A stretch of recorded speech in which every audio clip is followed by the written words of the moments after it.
A lo que vinimos. Gracias por su entusiasmo, pastor. A lo que vinimos, amén. Quiero que abra sus Biblias en el libro del profeta Ezequiel, capítulo 12. Libro del profeta Ezequiel, capítulo 12. Y vamos a estar predicando esta mañana bajo el tema activando las promesas de Dios. Amén. ¿Activando qué? Las promesas de Dios. Y el versículo 28, vamos a iniciar con este versículo para dar introducción al tema de hoy y desarrollarlo. Leemos palabra de Dios en el nombre del Padre, del Hijo y del Espíritu Santo. Amén. Ezequiel 12, 28. Dice la palabra: diles por tanto, así ha dicho Jehová el Señor, no se tardará más ninguna de mis palabras, sino que la palabra que yo hablé se cumplirá, dice Jehová el Señor. El Señor añada bendición a su palabra. Padre, te damos gracias en esta mañana por tu palabra. Te pedimos que tú nos hables conforme a nuestras necesidades. Tú sabes de qué tenemos necesidad. Tú sabes nuestras angustias, nuestras pruebas, también nuestras victorias, nuestras batallas. Pero en esta mañana te pedimos que por la unción de tu Espíritu Santo hable a nuestras vidas. Que sea la revelación de tu Espíritu y no el conocimiento del hombre. Inscribe esta palabra en lo más profundo de nuestro ser, de nuestra alma, para que al salir de este lugar podamos ser hacedores de tu palabra y no tan solamente oidores. En el nombre de Jesús, amén y amén. Que la silla no le robe el gozo, mi hermano. Creo que ya nos saludamos, pero regale una sonrisa a la persona que tiene a su lado. Dígale: usted no tiene la culpa de la cara que tiene, pero sí de la cara que pone. Sonríe, que Cristo le ama.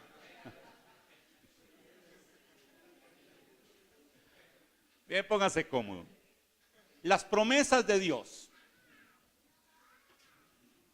Hemos aprendido a través de la palabra y del estudio de la palabra, y hemos creído, y de hecho así lo es, que las promesas de Dios se tienen que cumplir, y que lo que Dios anunció para nosotros, para nuestra vida, se va a cumplir sí o sí. Porque el cielo y la tierra pasará, pero la palabra del Señor no va a pasar. Amén. Sin embargo, cuando usted y yo comenzamos a revisar las promesas, no sé si a usted le ha pasado, a mí me ha pasado, que comenzamos a mirar y a decir: ¿y esta promesa por qué no se ha cumplido en mi vida? Y entonces tenemos una frase bien interesante para decir: será en el tiempo del Señor. ¿Cuántos lo han dicho?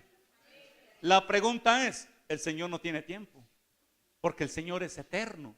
Él no tiene reloj de pulso de ninguna marca, porque Él es eterno. El tiempo fue creado para usted y para mí y por causa nuestra, pero Él no tiene tiempo. Entonces, cuando usted y yo revisamos que el Señor nos ha dado promesas, algunas de esas promesas, algunos hemos dicho: tal vez algún día se va a cumplir. Lo interesante del asunto es que dice la palabra, a partir del versículo que leímos, no se tardará más. Es decir, que hay promesas que están retrasadas. Yo pregunto: ¿acaso Dios estará contento y feliz esta mañana, sabiendo que en nuestra familia, la gran mayoría, algunos están en lugares de idolatría, otros están camino a una cantina? ¿Será que Dios está feliz con eso? De ninguna manera, ¿verdad que sí? Y hay una promesa en la Biblia que dice que si usted y yo creemos, ¿qué pasa con nuestra familia? ¿Y dónde están? No se ha cumplido, ¿verdad que sí? Y hay madres que están diciendo: yo sé que mi hijo va a llegar algún día a los caminos del Señor. Pero ¿qué estamos haciendo para que esas promesas se activen? Algunos Dios nos ha hablado en promesas financieras. Yo recuerdo hace 2 años, el Señor comenzó a hablarnos a mi esposa y a mí que nos iba a dar casa.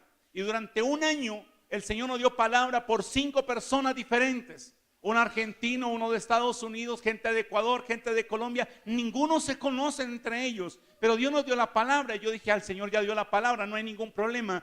E hice lo que muchos de nosotros estamos haciendo: nos cruzamos de brazos a esperar que la promesa se cumpla, porque Dios ya lo dijo.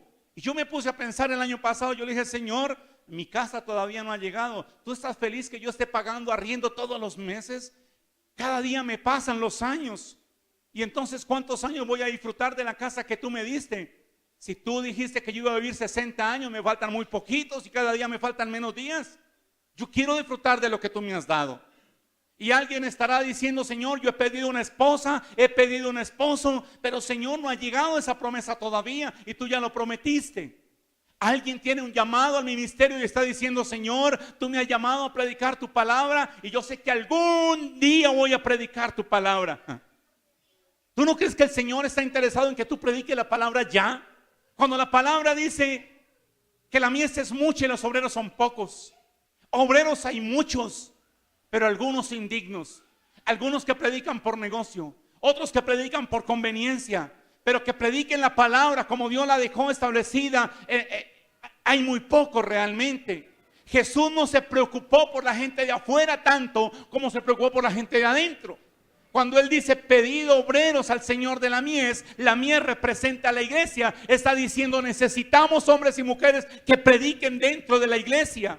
Es más, el Señor estableció 5 ministerios. Los 5 ministerios, si usted revisa, fueron establecidos para la iglesia. Efesios 4:11. A unos constituyó, ¿qué dice? Pastores, apóstoles, evangelistas, maestros. ¿Para qué? Dice. ¿Para qué? Dice: para la edificación del cuerpo de Cristo, es decir, de la iglesia. Ay, hermano, ¿y entonces qué le va a predicar a los inconversos? La iglesia. Ovejas producen ovejas. Pastores producen pastores. Ese es un diseño natural. Mateo 28 dice: ir por todo el mundo y predicar el evangelio. Es un mandamiento para la iglesia. Sin embargo, usted está diciendo: ay, el Señor me dio palabra y yo sé que el Señor me llamó a servir y algún día estaré predicando. Y aquí dice la palabra: no se tardará más. Porque si hay alguien interesado que disfrutemos de las promesas de Dios, que caminemos en ese deleite del cumplimiento de la palabra, es el Señor. ¿Cuánto le alaban? Denle un gloria a Dios al Señor esta mañana. Levanta tu mejor aplauso al Rey. Él es un Padre generoso. ¿Cuántos dicen amén? Él es un Padre generoso. ¿Usted cree que Dios está feliz en esta mañana porque usted y yo estamos preocupados porque nuestras finanzas no están avanzando de la manera que Él quiere? De ninguna manera. Porque la Biblia me enseña que Dios es el dueño ¿de qué? El oro y la plata. Y si Él estuviera feliz con nuestra situación financiera tan estrecha, sería un Dios malo. Y de ninguna manera se diga eso. Porque Dios es bueno, dice la Biblia. ¿Dios es qué? Bueno. Él quiere que usted y yo disfrutemos de las bendiciones de Dios, en la salud, en el cumplimiento de lo que nos ha prometido. Ahora te quiero preguntar, hermano y hermana, amada iglesia del Señor, ¿qué te ha prometido el Señor que tú dices: uy, el Señor me está hablando hoy? Tal vez el Señor te dijo que te iba a regalar la salud y tú dices: ay, pero yo sé que el Señor lo dijo y algún día lo va a cumplir. Hoy vengo a decirle, mi hermano, que hay promesas que están retrasadas y es necesario que usted y yo las activemos. ¿Cuántos dicen amén? ¿Cuántos quieren aprender a activar las promesas de Dios? Alguien diga amén. ¿Cuántos quieren aprender a activar las promesas de Dios? ¿Trajo papel y lápiz? Escriba entonces. Libro de Génesis, capítulo 15. Vamos a ver la primera razón por la cual las promesas de Dios se han detenido y no se han cumplido.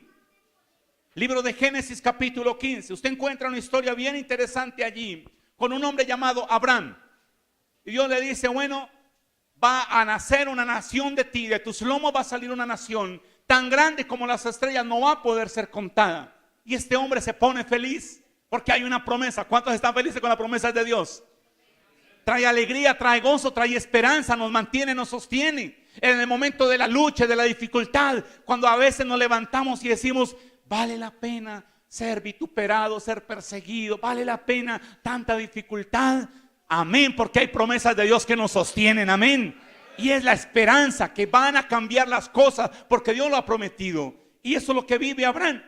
Sin embargo, en esa conversación de ese par de amigos, porque la Biblia dice que Abraham era amigo de Dios, caminaba con Dios, el padre de la fe. Dios le dice: oye, Abraham, de esa nación que van a ser de tus lomos, es importante que sepas una cosa. Abraham abrió sus ojos: Señor, ¿qué pasó? Verso 13. Entonces Jehová dijo a Abraham: ten por cierto que tu descendencia morará en tierra ajena y será esclava allí y será oprimida. Léalo bien, ¿cuántos años? 400 años. Los amigos no se guardan secretos. Alguien diga amén. Y Dios le habla a su amigo Abraham y le dice: venga, mi amigo, no te preocupes, ellos van a tener que pasar allá por Egipto y van a ser esclavizados, pero son solamente 400 años. Mas también a la nación a la cual servirán juzgaré yo. Y después de esto, ¿qué? Saldrán con gran riqueza. ¿Cuánto le dan la gloria? Porque Dios da la promesa que los va a sacar de allí, pero que además de sacarlos de allí van a ser bendecidos. Usted y yo hemos recibido promesas de Dios, de muchas clases. Yo no sé qué promesas te ha hecho, sé las que me ha dado a mí. Y eso sostuvo al pueblo. Ahora quiero que vaya conmigo al libro de Éxodo, en el capítulo 12 de Éxodo. ¿Cuántos años dijo Dios que iba a estar el pueblo de Israel en Egipto? 400 años, amén. Cuidado con ese número. Vaya ahora al capítulo 12 de Éxodo y en el versículo 40. Ay, Señor. El tiempo que los hijos de Israel habitaron en Egipto fue... Santo, ¿qué pasó? ¿Acaso Dios cambió de opinión? ¿No le dijo Dios que eran 400 años? ¿No te dijo Dios que te iba a dar bendición financiera? ¿No te dijo Dios que te iba a dar una esposa o un esposo? O que la esposa o el esposo que tienes hoy no viene a la iglesia, pero Dios dijo se va a convertir y va a estar en la iglesia. ¿Usted se imagina el pueblo de Israel cuando van en el año 390 de esclavitud? Estarán diciendo: pero Dios le habló a nuestro padre Abraham y nos dijo que a los 400 nos íbamos. Esperemos los 400 años, como muchos de nosotros hemos hecho con las promesas. Dios dijo que nos iba a bendecir, esperemos la bendición. Y llegó el año 400 y Abraham estando mirándose las caras unos a otros. Oiga, ¿acaso Dios no dijo que nos iba a bendecir? ¿Acaso Dios no dijo esta promesa o aquella otra? Y usted se imagina el año 415. Debieron despertar y decir: algo está pasando con la promesa, ¿por qué no se cumplen? Ese ejercicio lo hicimos el año pasado con mi esposa en diciembre. Si Dios dijo que nos iba a dar la casa y en un año nos habla por 5 personas diferentes, Dios nos quiere bendecir rápido, entonces ¿por qué no está la casa? Y comenzamos a preguntarnos, como tal vez se habrá preguntado el pueblo de Israel: ¿por qué no ha llegado? ¿Por qué se pasaron 30 años de diferencia? ¿Cuántos años hace que pasó tu promesa que no se ha cumplido? ¿Cuánto tiempo lleva esperando que se cumpla esa promesa? Veamos la razón. Es Éxodo capítulo 2. Éxodo capítulo 2, versículo 23 en adelante. Aconteció que después de muchos días murió el rey de Egipto, y los hijos de Israel gemían a causa de la servidumbre. ¿Y qué hicieron? Ay, pastor, usted tiene la unción. ¿Qué hicieron? Y subió a Dios, ¿qué? El clamor de ellos, que con motivo de su servidumbre. Y oyó Dios el gemido de ellos, ¿y qué? Se acordó, como que a Dios se le hubiera olvidado la promesa. Hermano, Dios no tiene problema de memoria, pero no se había activado la promesa porque el pueblo que hizo no clamó. Tal vez usted y yo no hemos recibido la promesa porque no hemos ¿qué? Clamado. Nos falta clamor. Y oyó Dios el gemido de ellos y se acordó de su pacto con Abraham e Isaac. Y miró Dios a los hijos de Israel y los reconoció. Verso 7 del capítulo 3. Y luego dijo Jehová: bien he visto la aflicción de mi pueblo que está en Egipto, y he oído ¿qué? ¿Qué es clamor? Dice que la palabra clamor es una llamada de auxilio desesperada, es un grito desgarrador que viene del fondo de las entrañas, con lágrimas, con lloro y con lamento. ¿Usted se imagina una persona en pleno centro de Bogotá, lleno de gente, un 23 de diciembre, y de pronto alguien dice: ayúdenme que me están robando? Y se queda ahí. Entonces todo el mundo pasa y lo mira de arriba abajo y dice: y pasan de lado, ¿verdad que sí? Pero ¿qué pasa si esa persona comienza a decir: auxilio, alguien me ayude, me están robando, por favor, auxilio? Si alguien está dormido, quedó despierto. Hermano, hasta la gente que está atrás dice, uy, ¿qué pasó allá? Y el ladrón viene y dice, este es el que está, cójanlo, cójanlo. Y viene la respuesta de auxilio. Si eso funciona en el mundo natural, ¿cómo funcionará en el mundo espiritual? Cuando el Señor dice, clama a mí. ¿Y qué más? Es decir, que si no hay clamor, no hay respuesta. Mientras usted y yo no entendamos el significado de la palabra clamor, de decirle a Dios desesperadamente, papá, tú lo prometiste, tú lo has dicho, aquí estoy, te recuerdo lo que me has prometido, no se van a cumplir las promesas, tenemos que entrar en clamor delante de Dios. ¿Cuánto le alaban?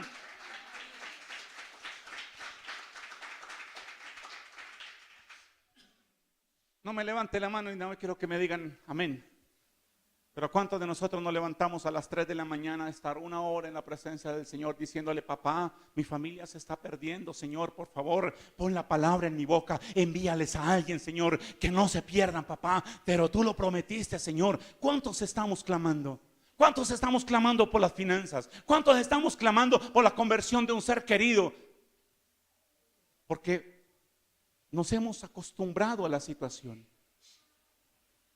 Hemos acostumbrado a convivir. En el libro de Jueces, en el libro de Josué, por allá en el capítulo 17, hay algo bien interesante.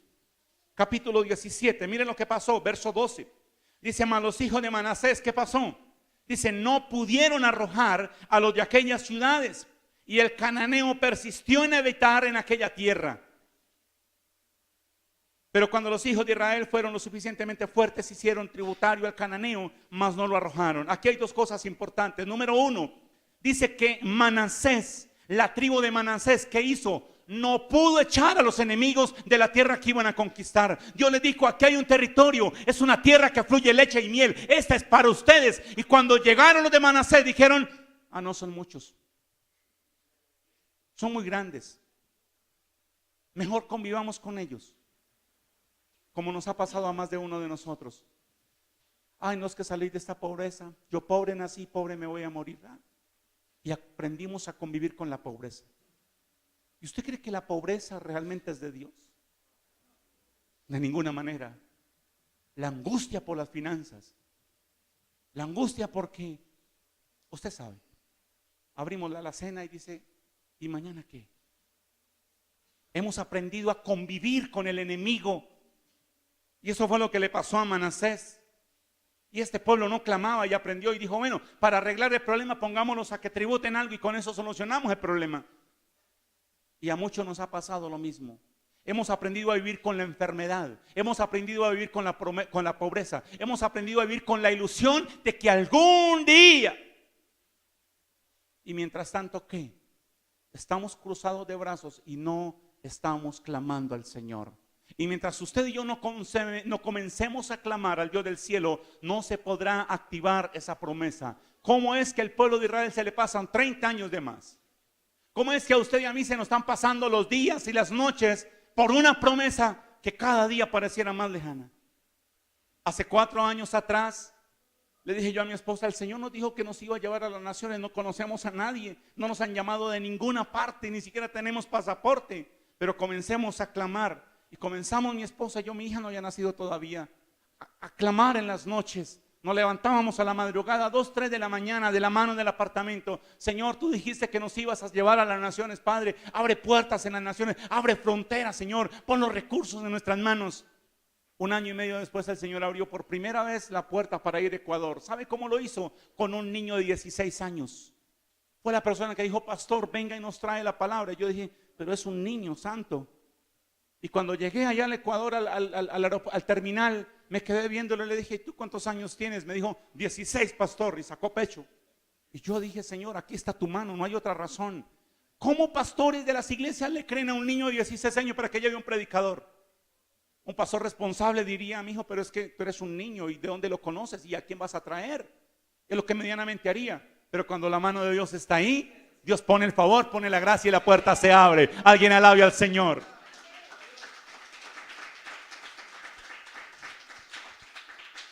Porque hemos aprendido con mi esposa el significado de clamar.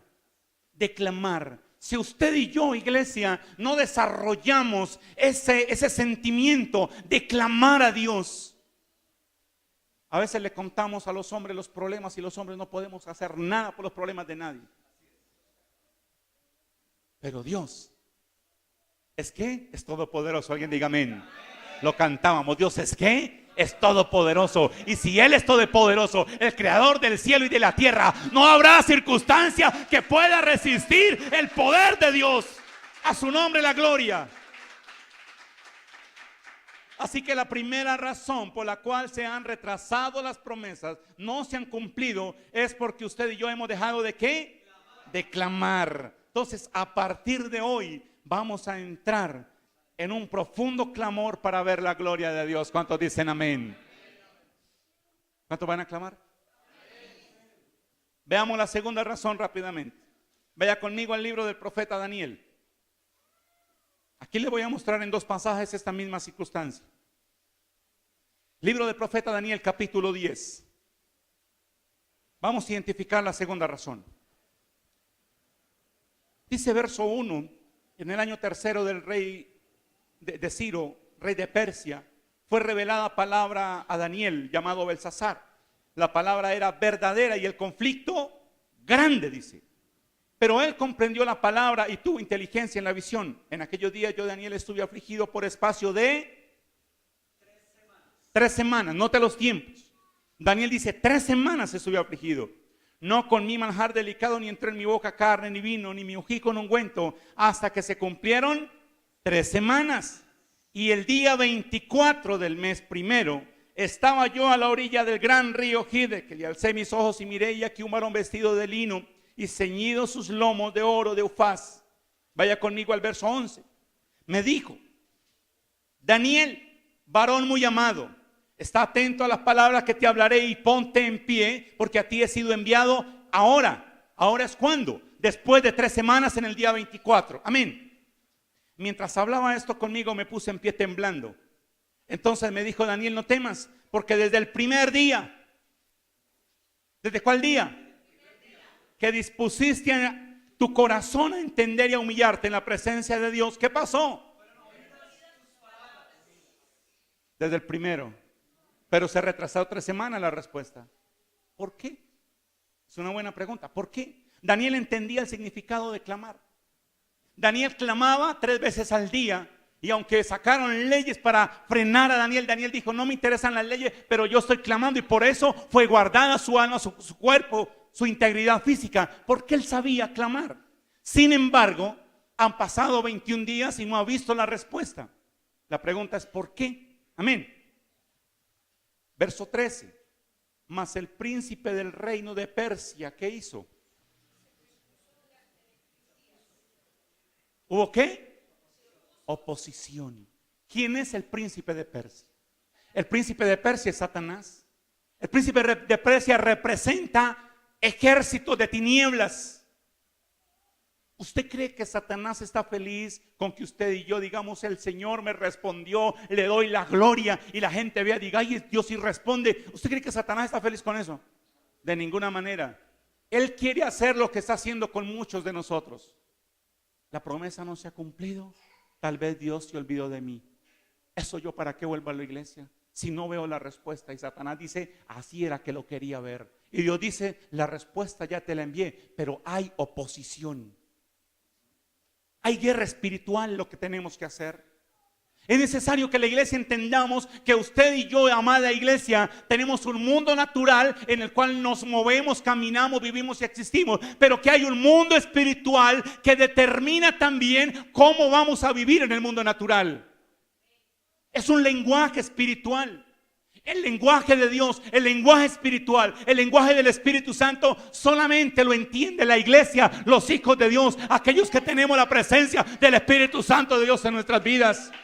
Alábale que Él vive, iglesia.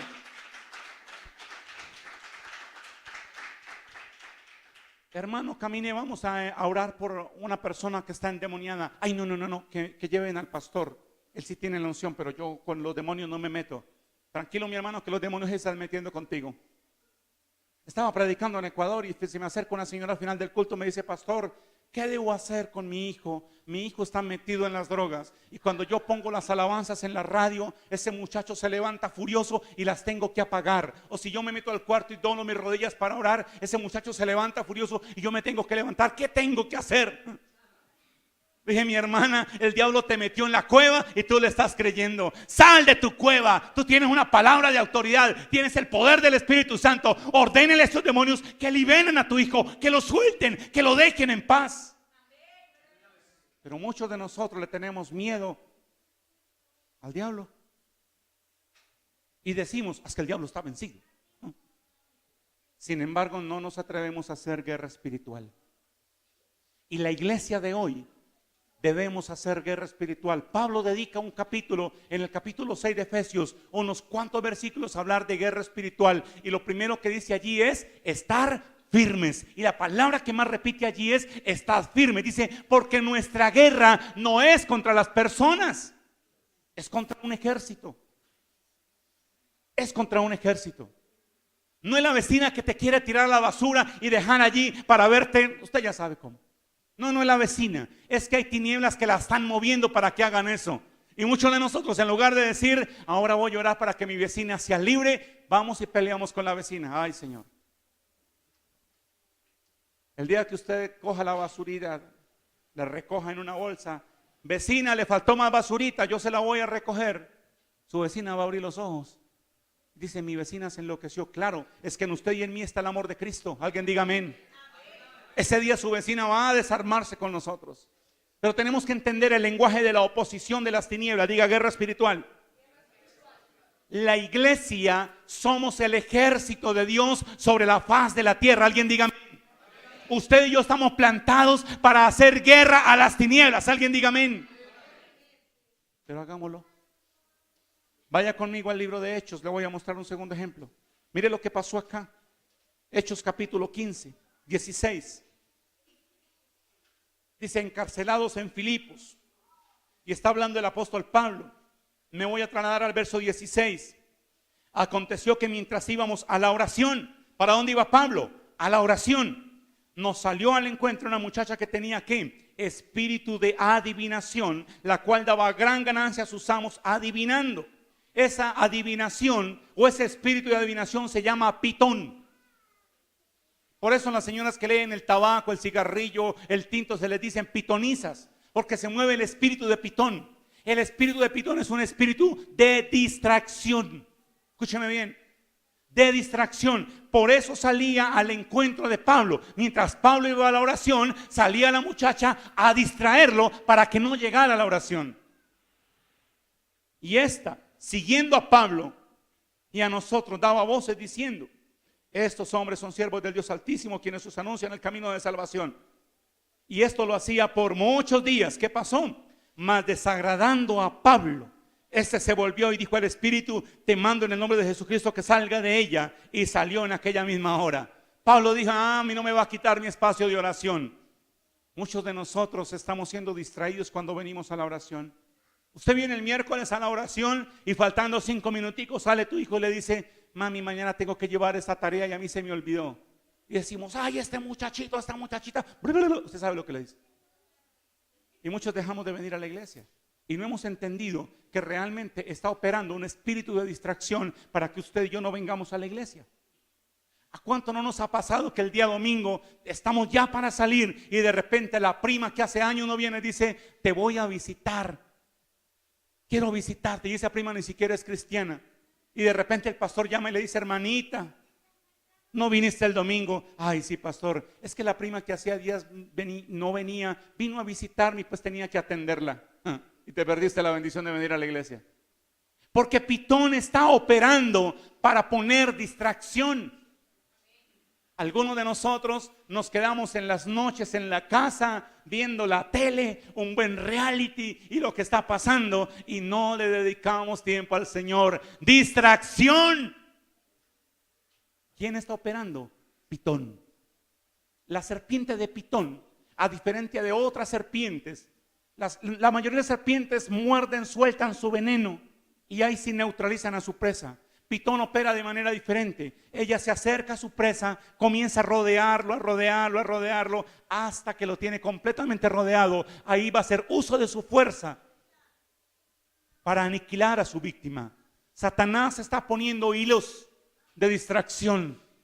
Ay, mi esposo me bendijo con una buena pantalla para ver el mundial. Mire ese televisor tan lindo. Y no nos hemos dado cuenta que detrás de eso hay intenciones del diablo, que tú ya vengas cada día menos a la iglesia. Porque decimos, haz que ahí hay un pastor que también predica por el televisor y pues yo veo el mensaje desde ahí.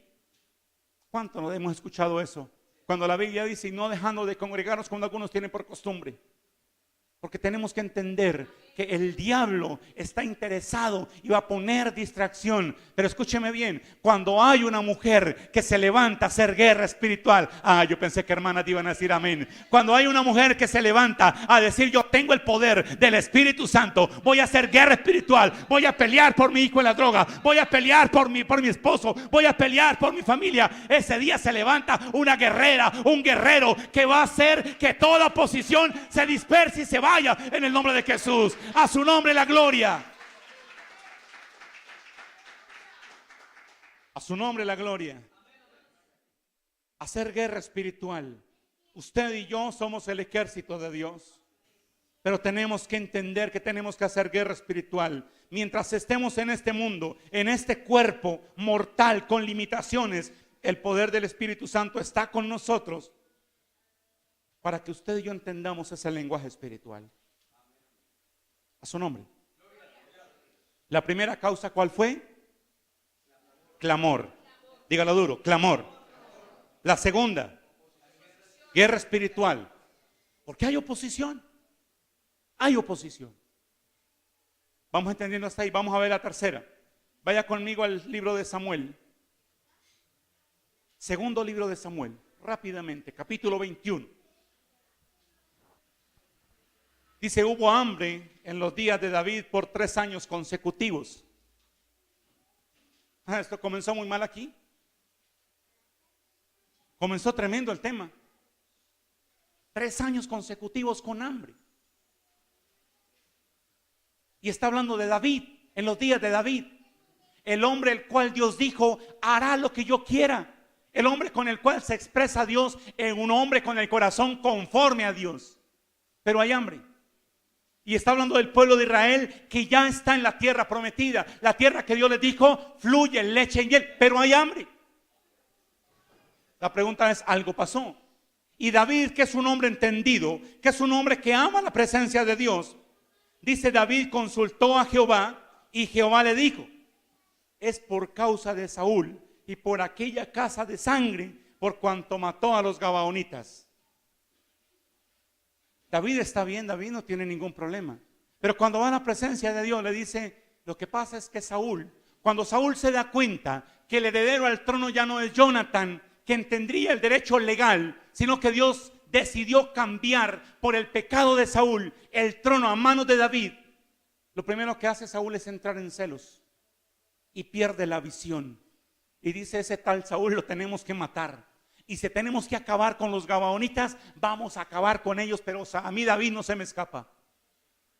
Pastor, ¿cómo así que ese hermanito que acaba de llegar ya está predicando? Yo llevo aquí 10 años y a mí no me ponen ni a leer la palabra. Celos. ¿Cómo así que a esa hermanita que acaba de llegar le dieron una bendición de esta manera y yo llevo aquí tantos años y no me han dado ninguna bendición? Celos. Y los celos nos hace perder la visión. Y fue lo que le pasó a Saúl. Y en esa circunstancia, Saúl acaba con un pueblo. Y esa sangre comienza a clamar justicia. Y cuando hay hambre en la tierra, era por el pecado de Saúl. Aunque David está bien, aunque usted y yo estemos bien, ayunamos, oramos, hacemos guerra espiritual, clamamos al Señor, pero estamos pasando un problema. Y no nos hemos dado cuenta que a nuestro alrededor hay pecado. Entonces David se va para hablar con los gabaonitas, verso 5. Y ellos respondieron al rey de aquel hombre que nos destruyó y que maquinó contra nosotros para exterminarnos, sin dejar nada de nosotros en todo el territorio de Israel. désenos 7 varones de sus hijos, para que los ahorquemos delante de Jehová en Gabaá de Saúl, el escogido de Jehová. Y el rey dijo: yo se los daré. Tremendo. Tremendo la manera de purgar el pecado de Saúl. Era la misma sangre de Saúl que iba a traer redención. Y ahora 7 hijos inocentes de Saúl tienen que ir a ser ahorcados y sacrificados para poder que haya redención. Hay padres de familia que sus hijos no están en la iglesia, que su hijo está en la rumba. Hoy rumba significa alcohol, droga y sexo.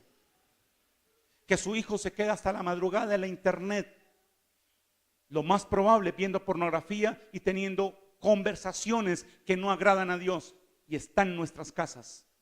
Y nosotros decimos: es que es mi hijo y algún día él se va a convertir, pero por ahora esperemos. Y hay pecado en nuestras casas por causa de ellos. ¿Sabe cuál fue el problema de Elí? Recordamos la historia de Elí. El Señor dice: por cuanto no estorbaste a tus hijos.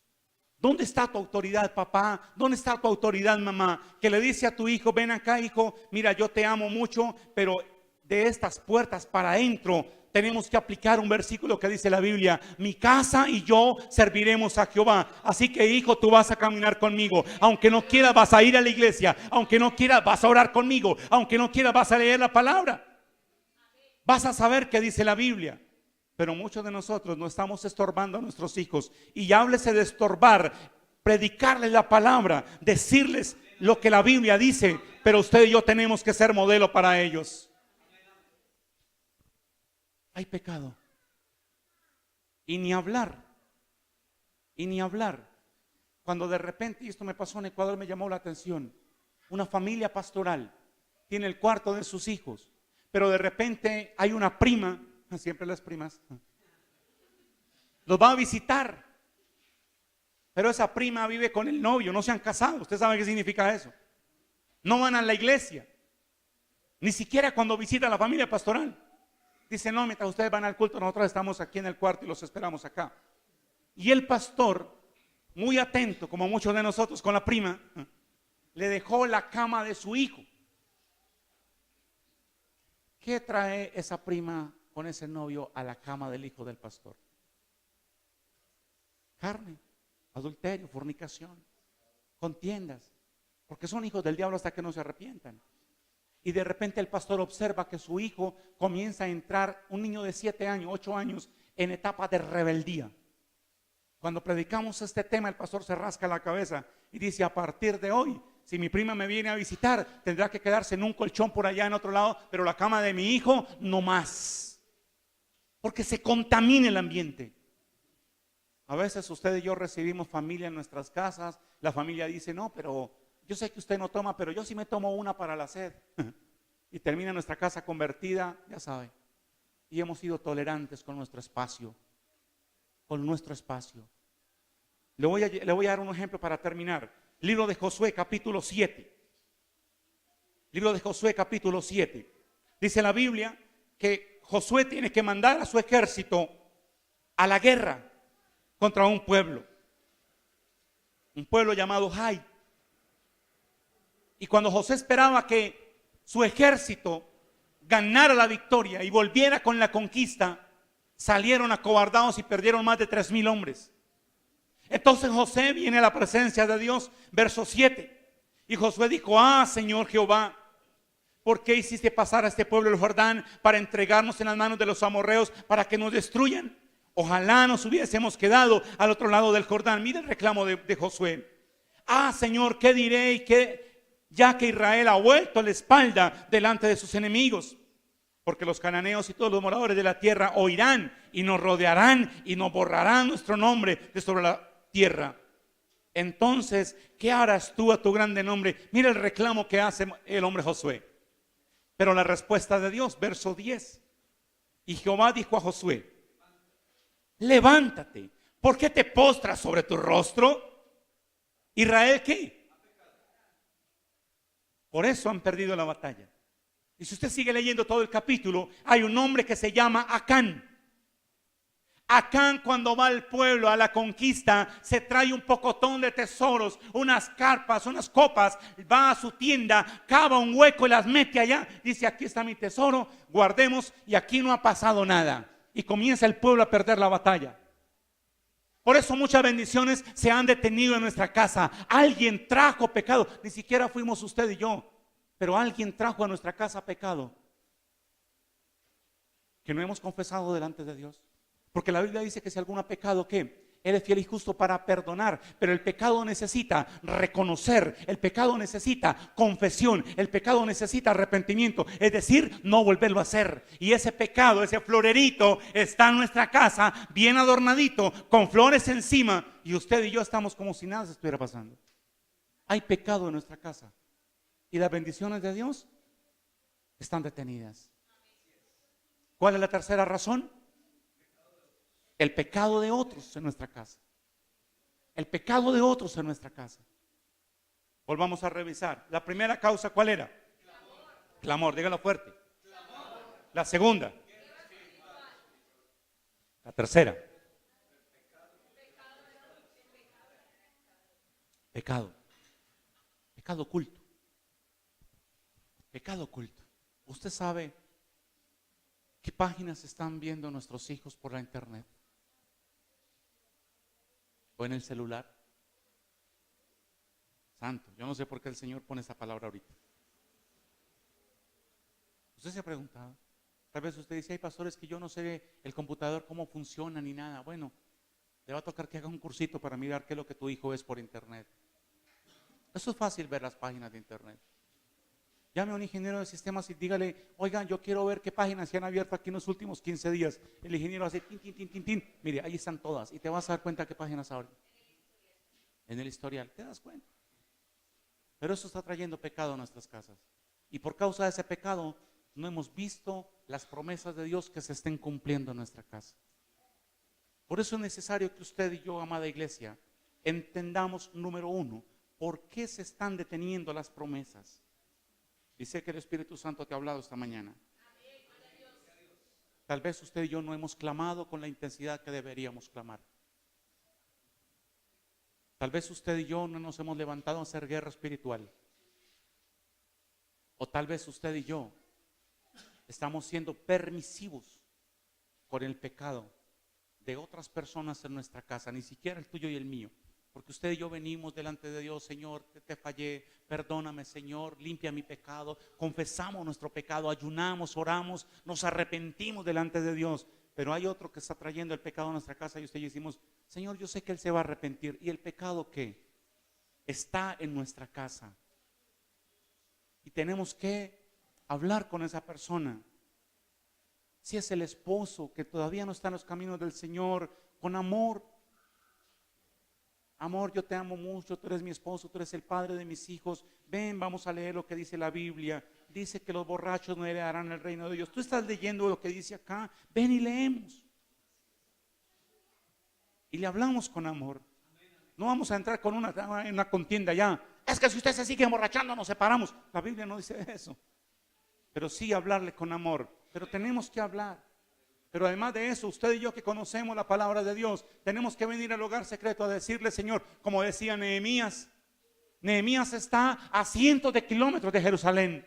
Es más, ni conoce todavía Jerusalén. Y está diciendo: Señor, tu pueblo y yo hemos hecho lo malo. Padre, tu pueblo y yo hemos apartado de tu palabra. No hemos cumplido tu palabra. Usted y yo tenemos que hacer una acción similar. Padre, y miembros de nuestra familia y yo hemos sido idólatras. Dice: pero yo hace mucho tiempo dejé la idolatría. Pero todavía tenemos miembros que siguen creyendo en el chance para prosperar, en los juegos de azar para prosperar.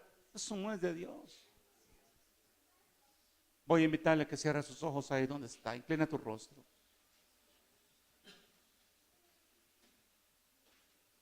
Diga al Espíritu Santo de Dios: en esta mañana te quiero rogar con todo mi corazón, por un sentir muy fuerte en mi corazón, para yo ver y entender por qué no estamos activando las promesas de Dios en nuestra vida. Tal vez he dejado de clamar. El Señor dice que Él responderá al clamor. Cuando usted y yo clamamos, podemos mover la mano y el corazón de Dios. La Biblia habla de un hombre. Dice la Biblia que este hombre caminó rectamente, dice. Hizo todo lo bueno, dice la Biblia, de este varón.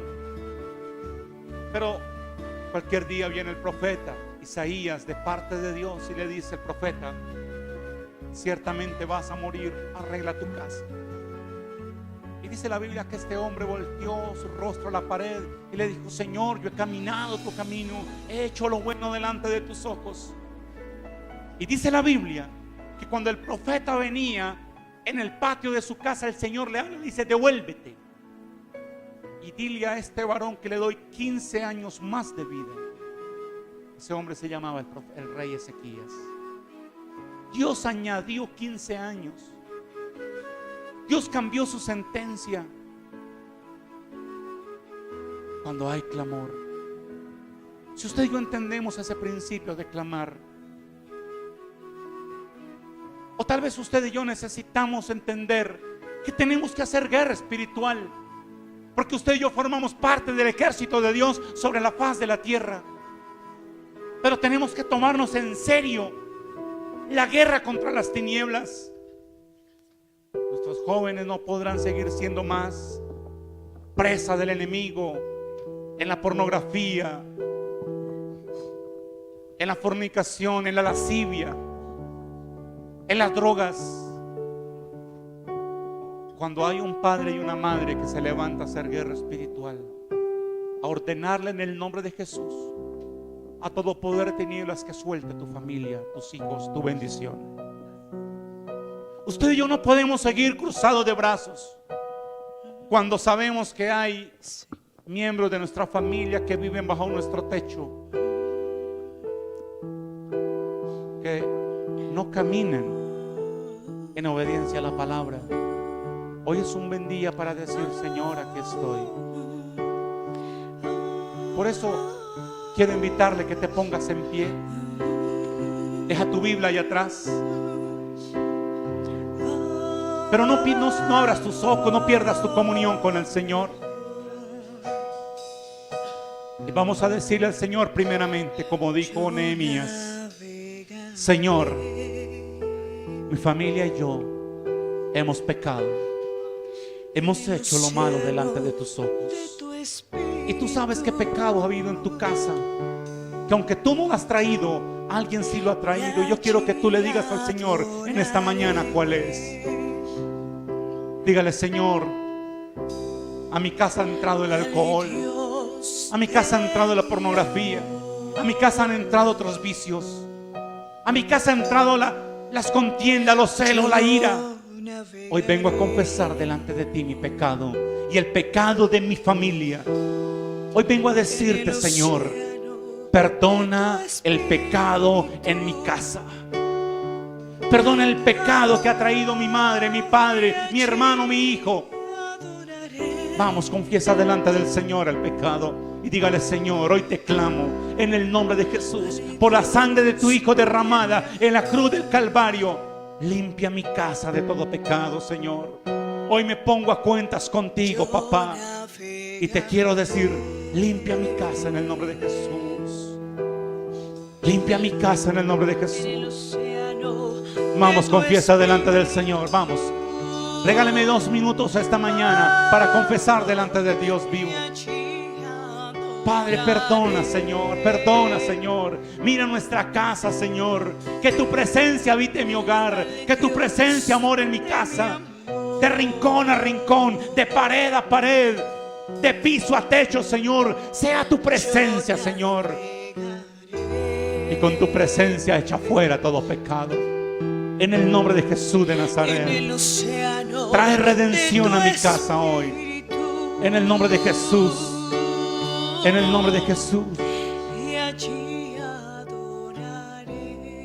Y regálame 2 minutos de guerra espiritual.